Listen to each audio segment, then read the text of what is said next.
Welcome. You have made it to episode 1 of season 5 of Meet the Press Reports. Thanks for being here. Theocracy. It isn't a word you often hear in American politics these days, but given the religious rhetoric coming from some Republican candidates this year, it doesn't feel as far-fetched or hyperbolic as it would have been in the past. Frankly, it feels possible. There are candidates embracing the idea that whatever the First Amendment actually says about the free exercise or establishment of religion, that this wall between church and state should actually come down. And not only that, these folks argue the wall was actually never supposed to be there in the first place. In fact, here's Lauren Boebert. She's a freshman member of Congress from Colorado. She was speaking this summer to congregants. Here's what she said. The church is supposed to direct the government. The government is not supposed to direct the church. That is not how our founding fathers intended it. And I'm tired of this separation of church and state junk. She's not alone. The Republican candidate for governor in Pennsylvania, the nation's 5th most populous state, said this to his supporters. So much for this myth of separation of church and state. That's right. And that's the same position that Michael Peroutka, the Republican nominee for Maryland Attorney General, it's a position he's taken since at least 2014 when he called the separation of church and state, quote, the great lie. And he added, there can be no separation of God from government because he, capital H there, created it. That would have been news to the founders, especially Thomas Jefferson, who was the first of the founders to use the phrase, the wall of separation metaphor, to describe the First Amendment's religious freedom protections. Other Republicans, though, are openly embracing Christian nationalism. We need to be the party of nationalism, and I'm a Christian, and I say it proudly. We should be Christian nationalists. Even the Dobbs decision overturning Roe versus Wade has religious overtones. It has been cheered on by conservatives on religious grounds. And in fact, it's actually led some liberals to look to the religious freedom restoration laws, many of them vigorously opposed over the last decade, to use these laws as an attempt to challenge these statewide abortion bans that are being passed around this country. So, as a country, we are entering unknown territory. What is next? Where is this movement heading? My colleague, NBC News correspondent Ann Thompson, traveled to Moscow, Idaho. It's a blue enclave, small blue enclave, in an otherwise ruby-red state that has been grappling for years with questions about the role religion should play in the public square and everyday life. In northern Idaho's dunes of grains and grass, a battle without bullets over the direction of a town. I believe that what's happening in Moscow is a microcosm of what's happening all across the country that started here maybe 10 or 15 years earlier than what's happening across the country. And that is? Well, just a radical division. I don't think our nation has been this divided since 1859. It's divided and it's inflamed. And that whole process, I think, began to be visible here a decade or a decade and a half before it became radically visible in the nation as a whole. Pastor Doug Wilson leads Christ Church in what he calls a Cold War civil war. Our rights come to us from God and not from the government. Fighting in, of all places, a college town. Moscow, home to University of Idaho and just 8 miles from Washington State University, exudes a live and let live vibe. One of the interesting things about Moscow is how these two entities live side by side, and I mean literally. Right behind me, that's the offices of the Christ Church. And right next door is the headquarters for the local Democratic Party. From this former art house movie theater, Wilson leads his campaign to make Moscow a Christian town. Idaho is a very red state. Moscow was historically a very blue dot in this red state. And so consequently, the fact that we've done this has been disruptive in the minds of some, but the feasibility of evangelizing in Moscow had to do with the importance of the university and the size of the town. So in your version of a Christian town, would there be a place for non-believers? Oh, absolutely. Yeah. Would there be a place for same-sex couples? But you mean legally? Yes. You mean like marriage? No marriage. But there'd be same-sex couples. No marriage, even though it's the law of the land in the United States? Just like Roe used to be, right?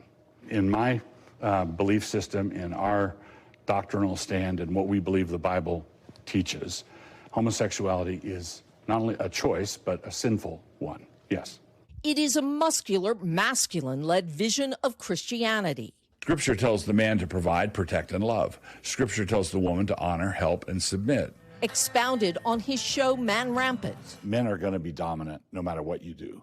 And articulated in his blogs. This one saying marriage is a little kingdom and the husband is a little king.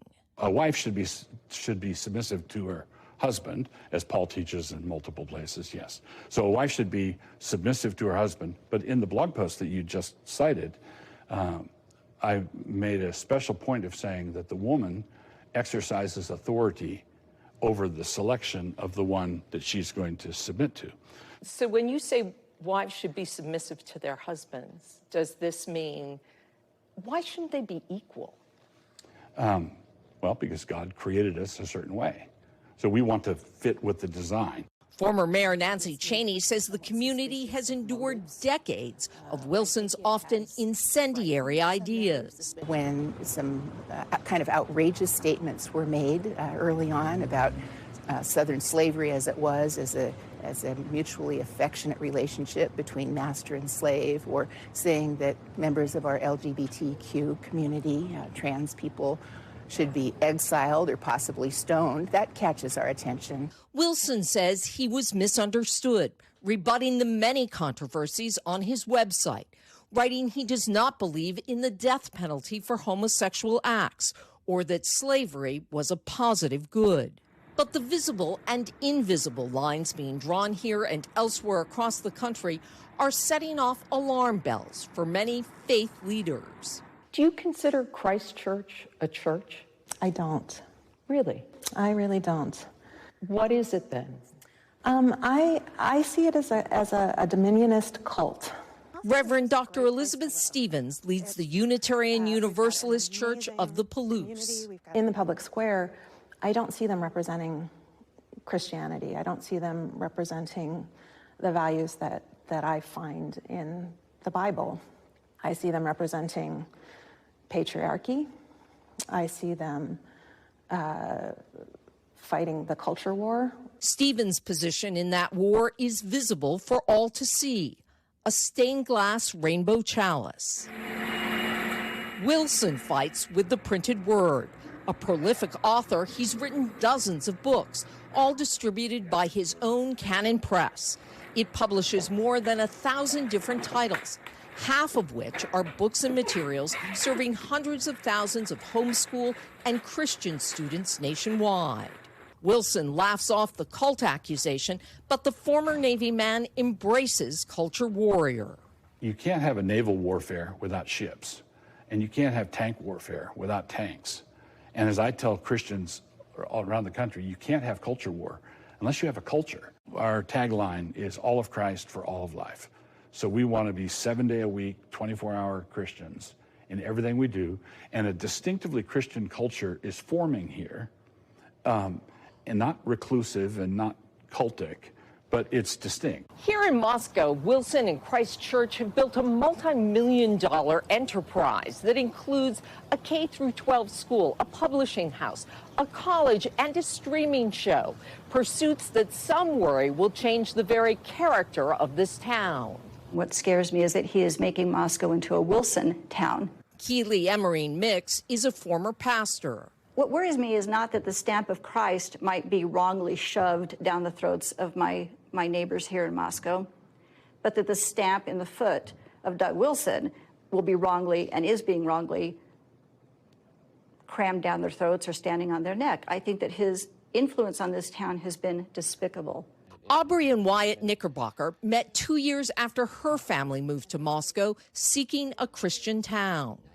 We found what at first we thought was a very welcoming community. There was something every day, something new, some sort of baby shower or something for the school. You get very swept up in all of it. Until they heard this message from another pastor in the church.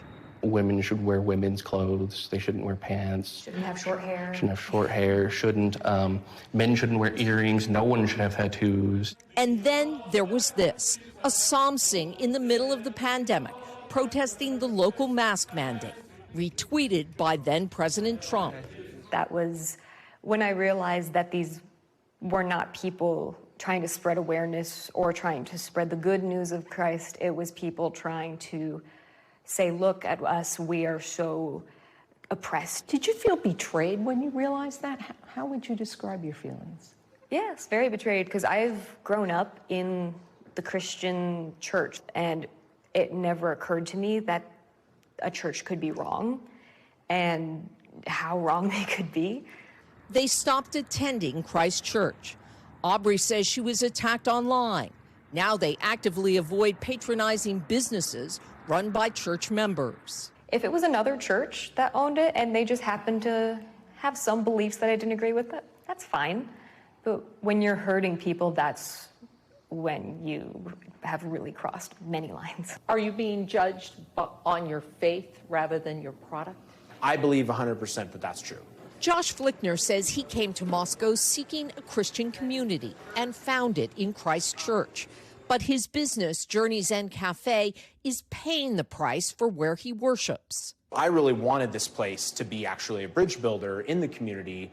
And so, yeah, it's really a bummer that that a lot of people in the community are just so full of bigotry that they do not want to even try to build those bridges. He says his workers are threatened by crank calls and his future by a social media campaign calling out businesses run by church members. Look at what people say about my business and then pretend like I was not a white heterosexual Christian male. That would be a hate crime. Anywhere else in the country, against any other type of person, that would be a hate crime. 3 weeks after this interview, Flickner announced he's closing the cafe. So how close is Wilson to reaching his goal of turning Moscow into a Christian town? Well, no one is quite sure, but everyone has an opinion. Honestly, it's almost laughable, only because you're talking about a minute percentage of the population. George Scandalos and Brandy Sullivan own restaurants and businesses on Main Street. As someone who was served on the city council, I haven't seen any traction gained in that area. The last two elections, there were some candidates who were members of Christ Church, and those elections were very uneven. And I would call it a landslide. There you go. In defeat? Yes. You have 700 active households, about 2,000 church attendees. This is a city of 25,000 people. Is the way to reach your goal to bring in more people or to convert the hearts and minds of those who already live here? It would be both. Yeah, we would want to persuade the people who are already here, and we want to welcome the people who arrive here. Like many other churches, Wilson's deals with accusations of sex abuse, including a deacon this summer pleading guilty to a federal charge of child pornography, and Wilson marrying a released child molester to a church member. The thing that upsets people is not the child molestation offense, because there are 20, 30 sex offenders in Moscow, and everybody knows the name of one of them because of where he goes to church. Right? The ones who don't go to church, they're all okay. They stay out of the newspapers. But the one who is repentant and wants to live right and is, straightened out, we're going to go after him because this is because the target is actually me. Wilson, if anything, seems energized by the criticism and attention and undeterred from his goal. Do you see expanding this microcosm from Moscow to the full United States? It's hard to envision how that might happen. I think it would be wonderful if it did. So if there were a reformation and a revival, that's something we pray for regularly. And if what is happening here caught fire and spread elsewhere, I would be very, very grateful. We're going to look at how these dynamics are playing out in our national politics and how the forces of Christian nationalism are likely to impact where we are headed with both political parties. Next.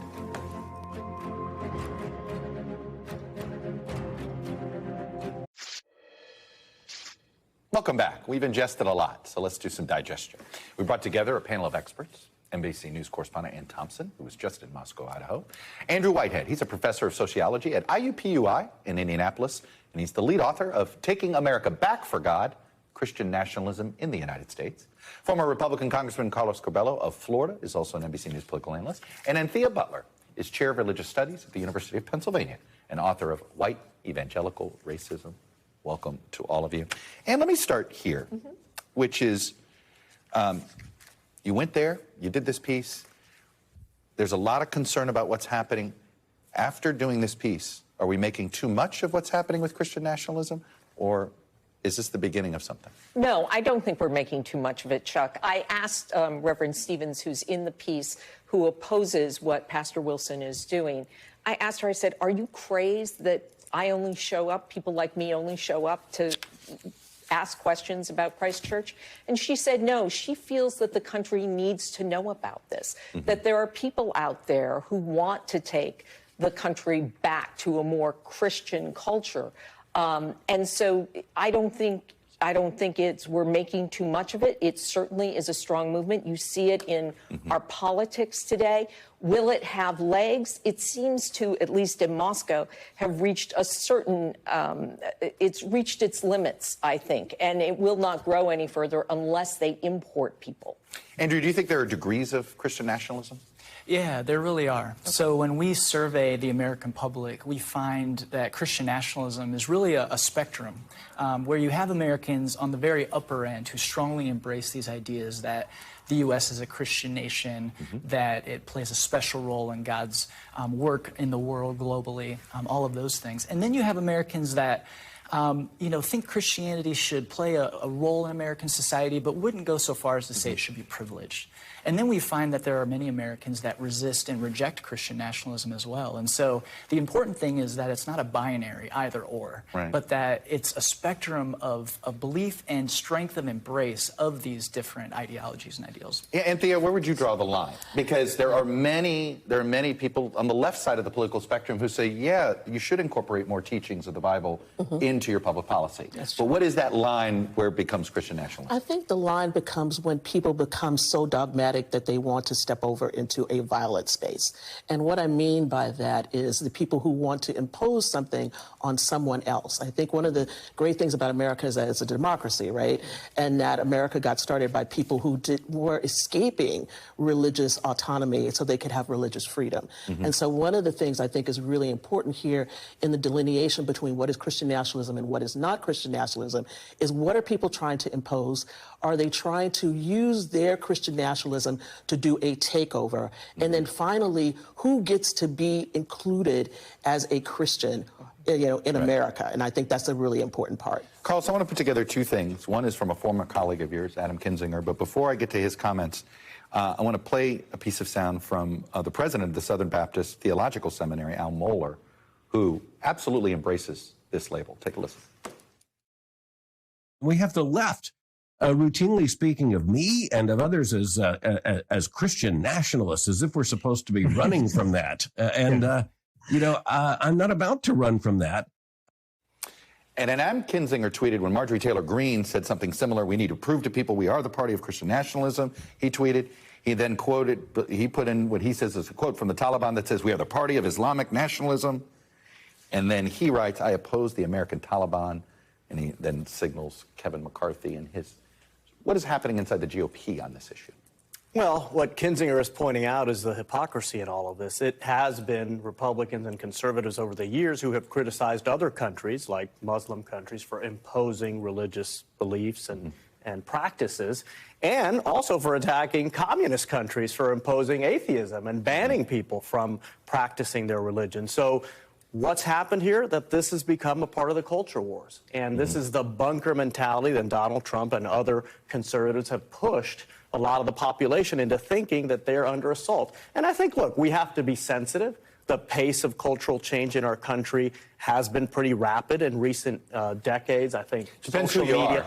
Yeah. Okay. Like it's rapid for some, it's really slow for others. I mean, But we have to understand that some people increasingly feel excluded, left behind, and obviously that generates a lot of anxiety, and that's why people act out in these ways. But when it comes to our leaders, I think Kinzinger is right. I mean, we have to be consistent, and we can't be hypocritical in saying, these countries shouldn't do this and that, but it's okay for us to do it here because it's the religion that we prefer. Andrew, what do you make of this active debate inside the GOP?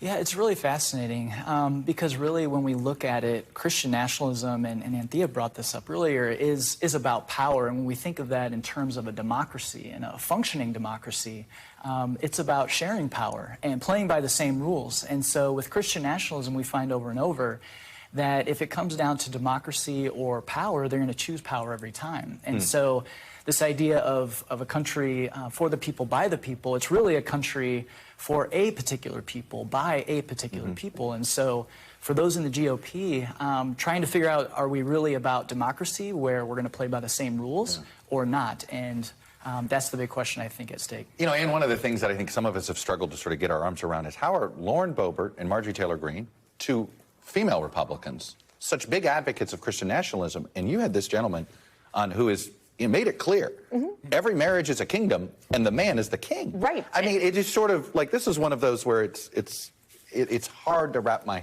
arms around that. It absolutely is. And I asked him, I mean, like I said, why can't you be equal in a marriage? And he's like, well, we weren't made that way to be equal.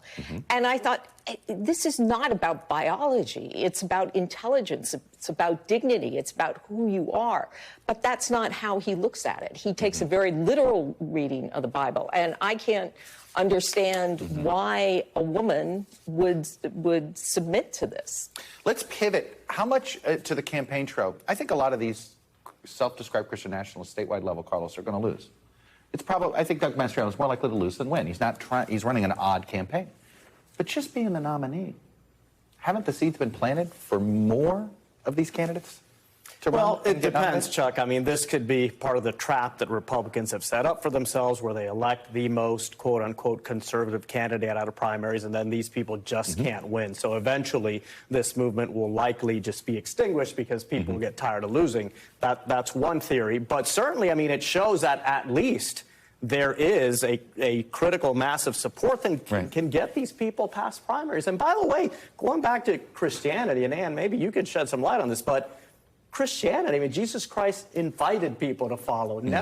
It was never an imposition, right? Because let's put it like that. He did not twist their arm. You could come or not, you want to follow this guy, you don't. That's all it is. Anthea, you're concerned that this spreads, that even these losing Christian nationalist candidates, by losing, they've been mainstreamed. I mean, we're going to get criticized doing this program because, hey, you're going to bring more attention, and that attention inevitably is going to lead to people, oh, it's more mainstream than I thought. Yeah, and I think one of the important things to remember is that if we don't pay attention to this right now, we may be on the losing end later. I think, to tie off of this comment about the GOP has had slogans like this a long time. It's been, whether it's been Make America Great Again or American exceptionalism, all these kinds of things, right? What is more interesting right now is that the religious and the political are being put together.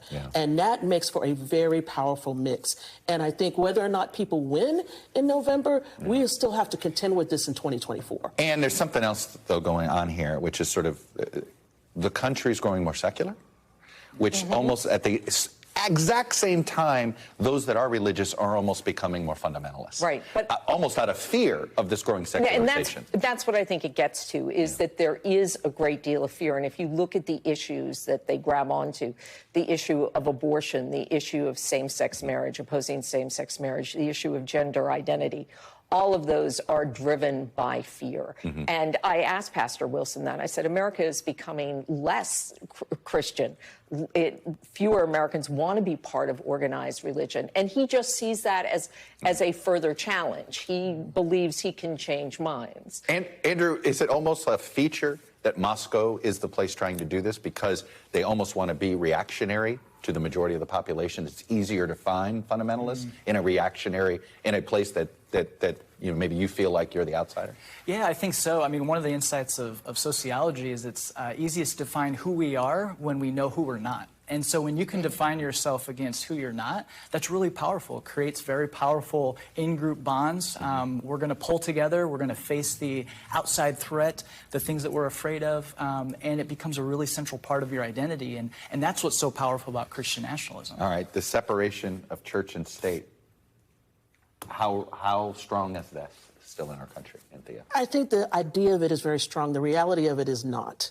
And, you know, if we think back to Christian Coalition and all these other groups that were passing out voter guides in the churches in the 1990s, if we think about the ways in which, you know, Trump voters invoked all of this, and Trump himself invoked this, we think about the ways in which candidates now really play to all of this. I would say that the separation of church and state is very thin, if not non-existent. Very quickly, Carlos, if you tried to run a campaign that said, I'm going to be so strict about separating church and state, I'm not even going to try to campaign at churches, could you win? I think so. It depends where in the country, but in more suburban districts, I think you still could. You're more optimistic about it in rural than I thought. areas, much harder. All right. What a terrific conversation. Thank you all. Thank you all for being with us on this first episode of our 5th season here at Meet the Press Reports. The next episode, get ready to meet the American oligarchs. Are we just auctioning off American political power to the highest bidding billionaire? We're going to pull back the curtain on some of the recent big money players and booms in this year's politics. I'll see you next time on Meet the Press Reports and this Sunday on Meet the Press.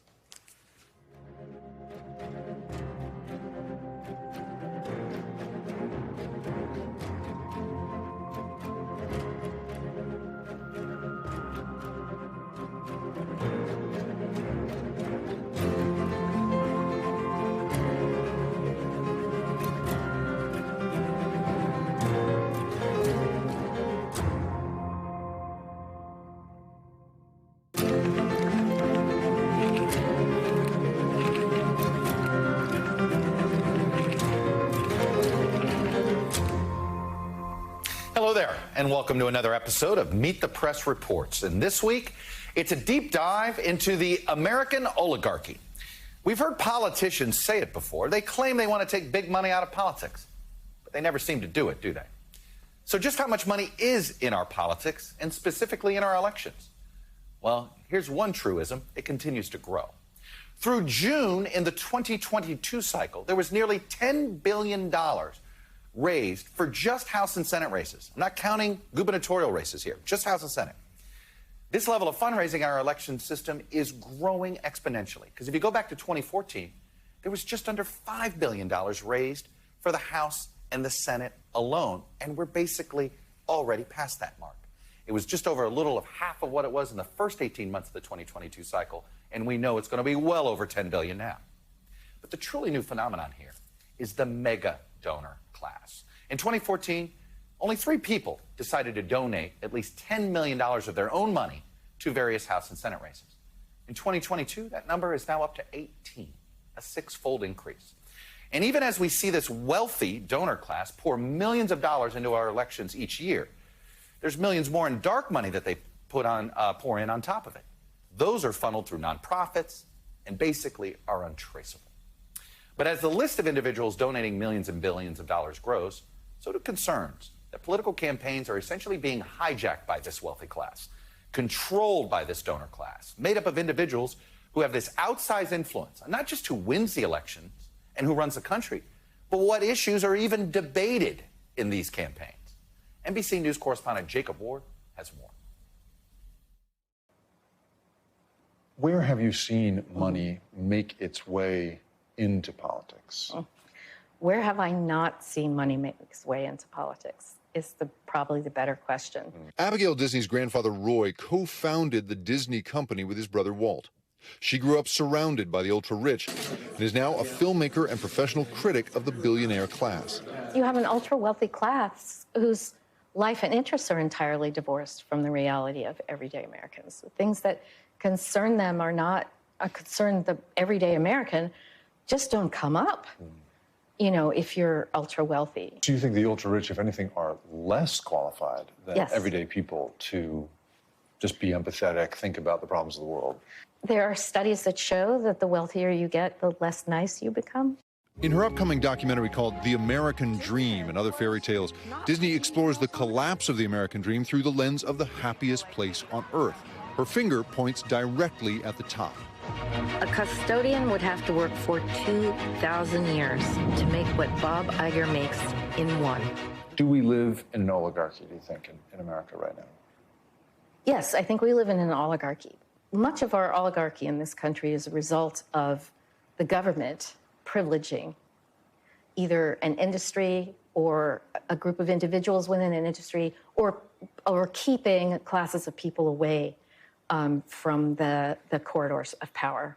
And the data is clear. That privileged class of people is injecting huge amounts of money into politics on both sides of the aisle.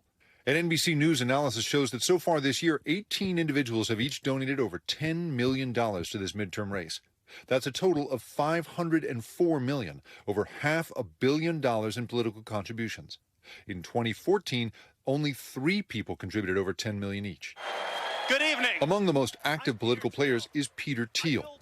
The Silicon Valley tech billionaire and PayPal founder has thrown tens of millions of dollars behind just 2 Senate candidates. In Ohio, he's backing fellow venture capitalist and political outsider J.D. Vance. In Arizona, Thiel donated heavily to the campaign of Blake Masters.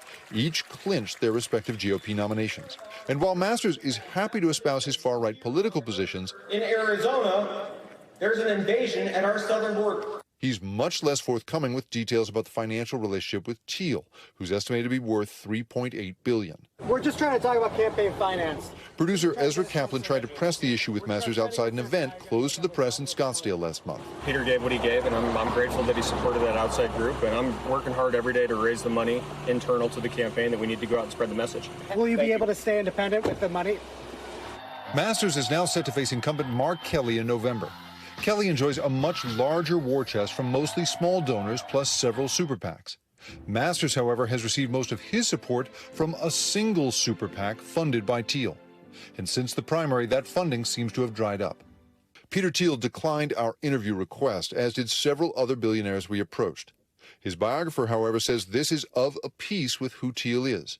What he wants is to pay as little as possible in taxes, to live with as much freedom to do what he wants, whenever he wants, and to have lots of government contracts for his businesses. It's this idea that people like himself, people like Peter Thiel and Mark Zuckerberg and the other CEOs of these very successful tech companies are these genius capital allocators and genius administrators. And wouldn't it be better if they kind of ran the world? This is an extremely politically active group. Matt Lacombe is a professor of political science at Case Western Reserve University and has been studying the political behavior of this elusive group for more than 10 years. Over 90% of the billionaires we studied had made political contributions that we could track down. That's a much, much higher proportion than average Americans or even well-off Americans who we might think of as being generally politically active. What Lacombe and his co-authors have found is that while these billionaires have enormous influence, they stay out of sight, something he calls stealth politics. An overwhelming majority of them stay totally silent or are completely vague about what their political preferences and policy wishes are. And moreover, we find that many of them take political actions that would push economic policies in conservative directions that clash with what average Americans say that they want through public opinion polls. And that secrecy has the support of the Supreme Court. When Citizens United was decided in 2010, it helped create a new category of political organization, the Super PAC, and a new category of dark money nonprofits that allow political donations from billionaires and others to be effectively unlimited and to go unreported. We expect this court to fully utilize the First Amendment to protect the rights of people of average means. James Bopp was the architect of the landmark case and says his intention was to empower everyday people to pool political donations inside companies and labor unions, something he says the framers would have approved of. But Citizens United also wound up empowering the richest people in American history. Do you draw any connection between what you helped to create with Citizens United and the sort of some of the new tactics that academics are telling us are starting to emerge? Well, there's always been an advantage to have money. Mm-hmm. Surprise!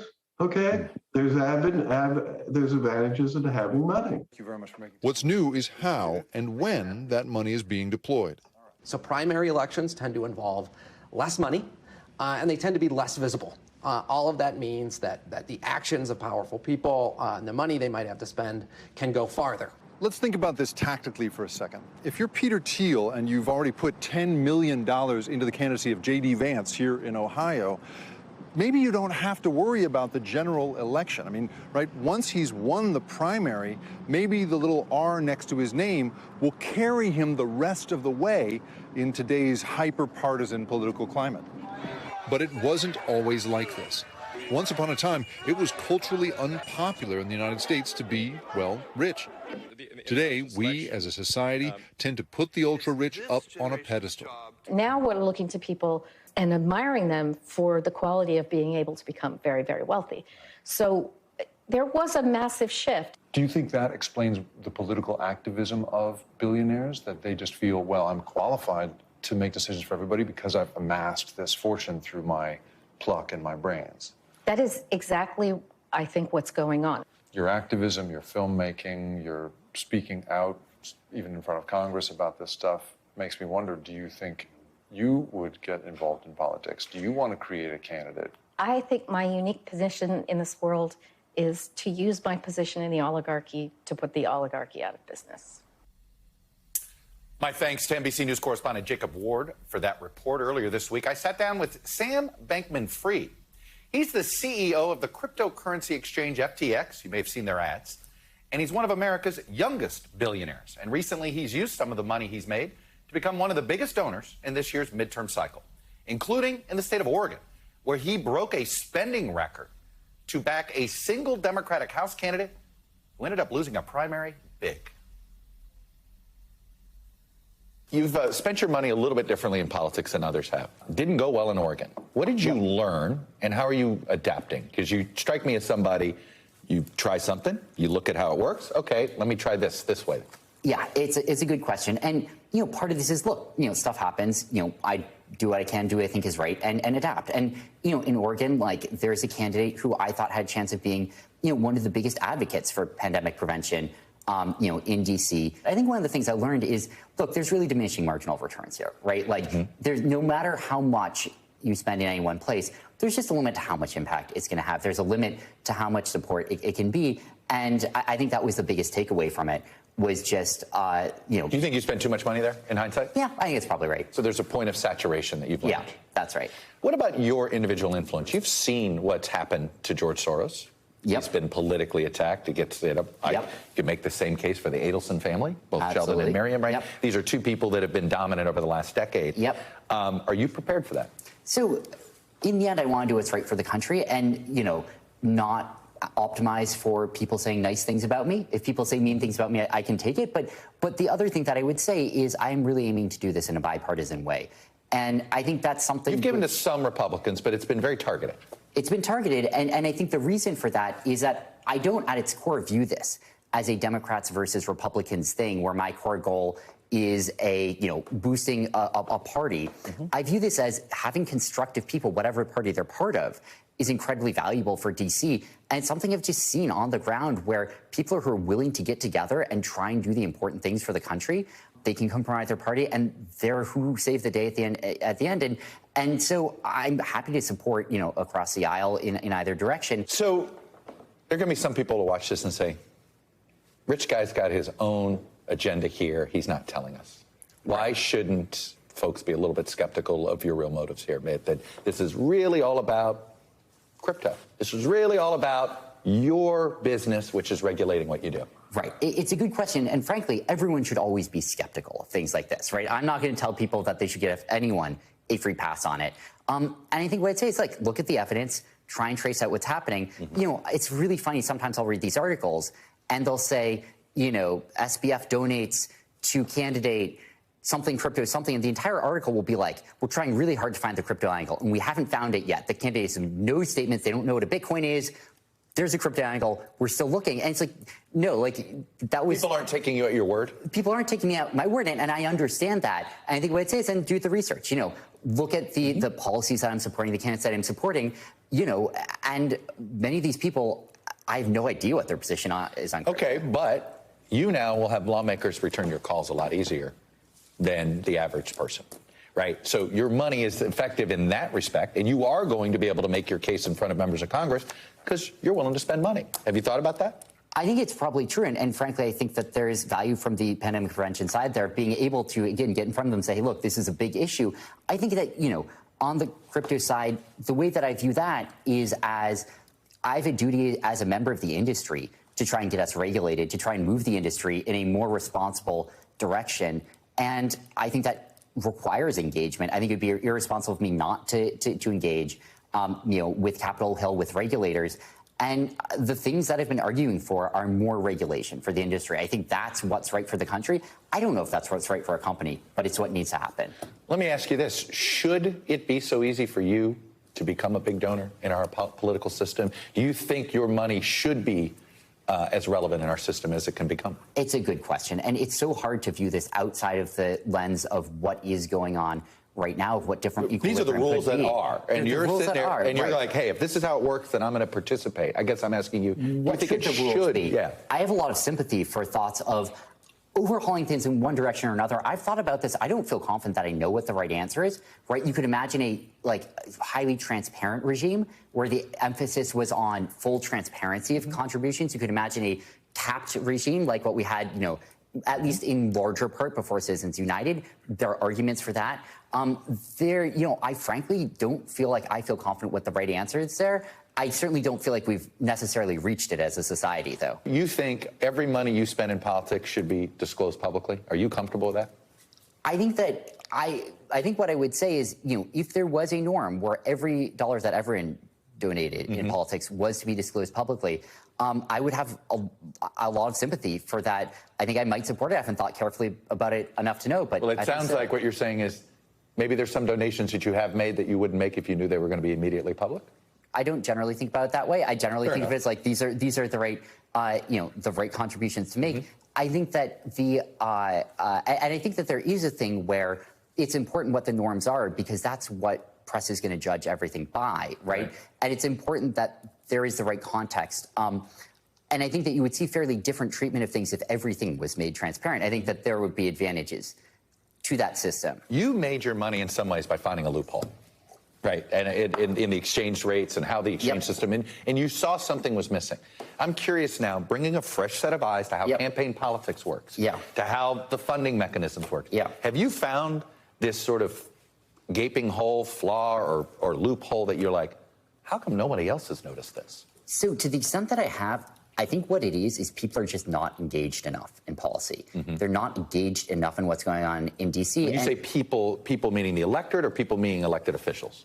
Oh, I mean the electorate. Okay. And I think that there's sort of this notion that I certainly ascribed to at one point that I think a lot of people do, that you can't actually have, you know, your vote doesn't actually matter, that this is all sort of irrelevant. And I think that just turns out to not be right. And even if you just look at voting, right, like, is it worth it to vote? The answer is yes, right? Does your vote matter for elections? The answer is yes. And if you do the math, it's actually extremely impactful. Every person's vote, I mean, obviously, if it's a presidential election, it matters if you're in a swing state.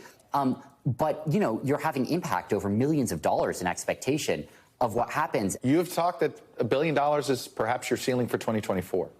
How would you imagine spending that? Candidates or your own organization to maybe educate the public? So it all is going to depend on the details. And I really do mean that in that, like, depend on who's running? Does it depend on if it's Biden and Trump type of thing? That's one thing it's going to depend on. And it's not just the presidency as well. It's more generally like, I want to support great public servants. And, you know, if you imagine an election where everyone running on both sides of the aisle for every race was an amazing public servant, I say, great. You know, I'm not needed here. Like, this is, you know, I'm happy. And, you know, I think that if you had the opposite where everyone was horrific, which obviously won't happen, I think then what I would start to get to is there needs to be an informational campaign to alert people to how poorly people are being nominated here, right? And so it's going to be really, really responsive to the weeds of which direction things go. Sam Beckman-Fried, appreciate you coming on. Not every major donor will talk about why they do it. I appreciate that you did. Of course. Thank you. Thank you.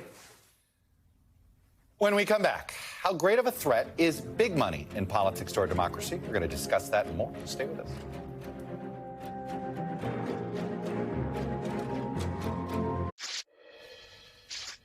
Welcome back. Campaign finance regulations have been tried and tried again. Can you regulate money?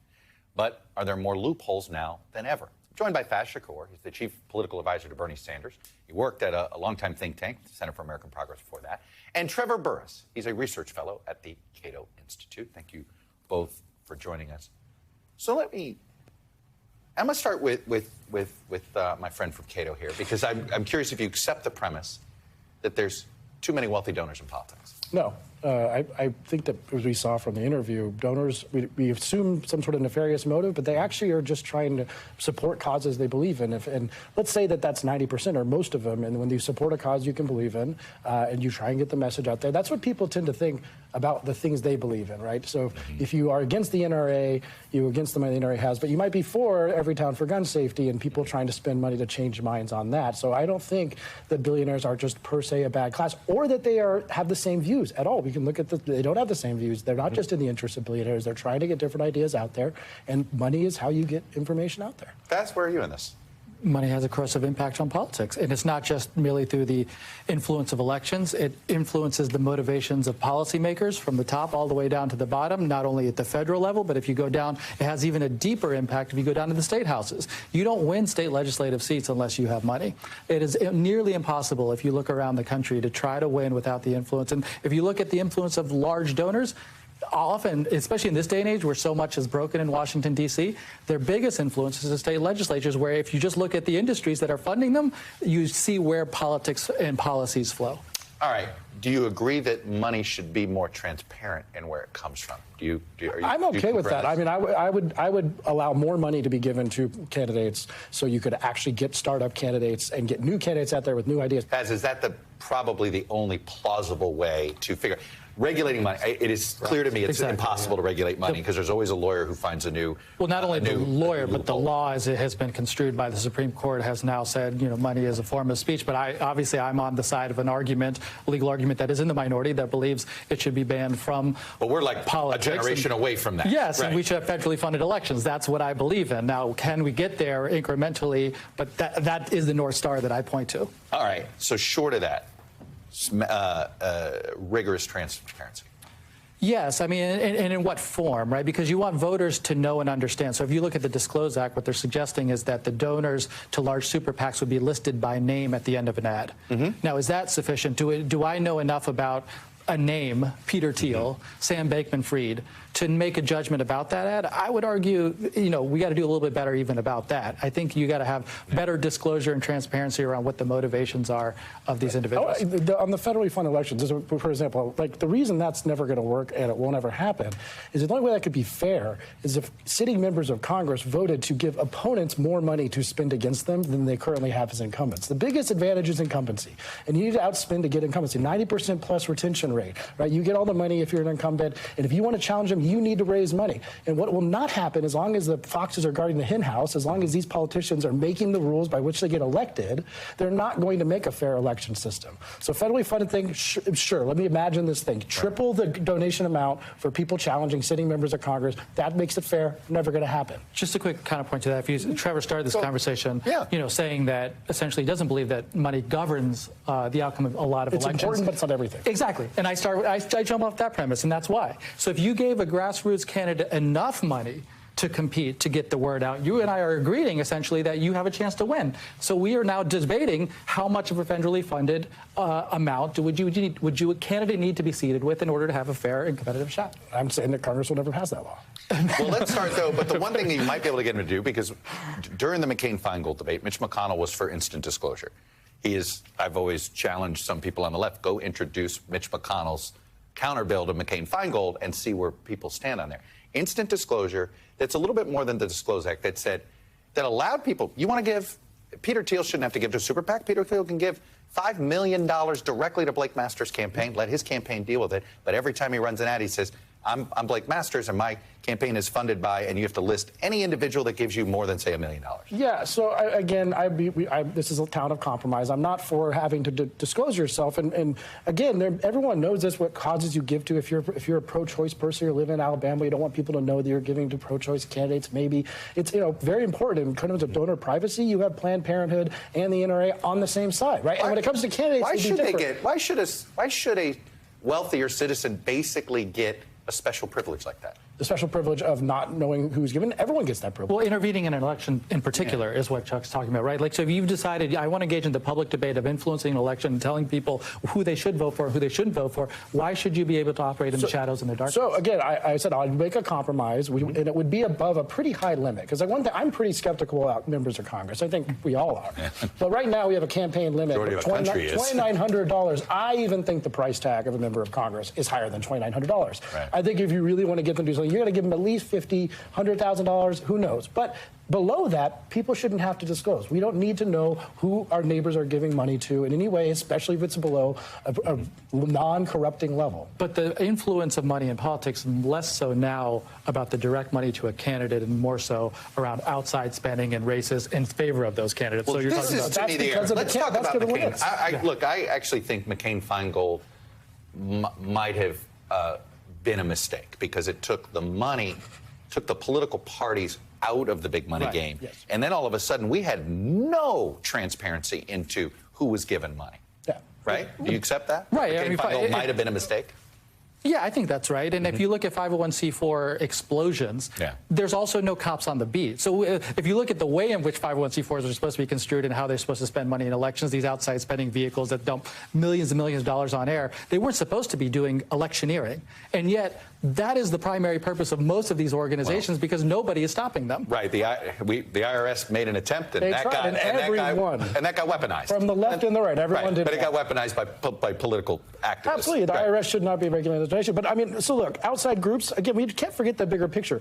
Politics matters a lot now to a lot of people in this country. It's very, very divided. The spending is going to come in that way, and it's going to be more outside groups, so we can call them dark money. It's just that people don't necessarily have to disclose what they're giving to politics, and I don't think they should, except for maybe some extreme circumstances. And so, yes, these outside groups are a product of the limits. We know that since '76. You limit that much to campaigns, and then that's going to go somewhere else, and we're going to have these outside groups spending. And the candidates don't like it, by the way. They want that money, and they can't control the message of the outside groups. What would happen if you could collect unlimited amounts of money in presidential campaigns? What would that turn into? And it was disclosed, but what would be your fear? I worry about it a lot because if there's a recent Supreme Court ruling that says you can go into debt and then be paid back later if you went into debt. Yes, Ted Cruz's case. And so basically what it essentially assumes is that... That's a different story. Well, it's the same kind of argument is that if one individual could bankroll Chuck Todd to run for Senate, you know that the only benefactor that I need and the person whose allegiance I need to have throughout my entire life and career is to ensure that so-and-so is happy with me.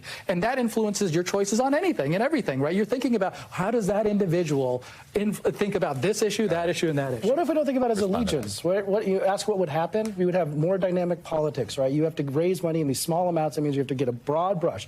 If there is someone out there who says, like happened to Eugene McCarthy in '68, and I have to go back this far because we have those campaigns come in. He wanted to end the war in Vietnam. He wanted to challenge a sitting Democrat president for the nomination. He got donations from the Mott family for $600,000 to do it. But Trevor, what you're intentionally doing when you say a millionaire or billionaire is going to give that much money is you're saying all of the other people who might give $5 or $10 don't matter anymore. That's the biggest problem we're having. Well, this is a debate we're not going to end here, but I do have to go.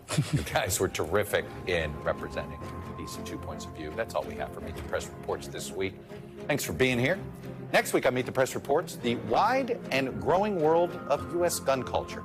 The more armed Americans are, the more armed Americans get, and the farther the country moves from what some people believe is effective gun safety legislation. We're going to talk to a diverse group of gun owners about the safety measures they want, the ones they fear, and the impact the thriving gun culture has on American life. I'll see you next week on Meet the Press Reports, and this Sunday on Meet the Press.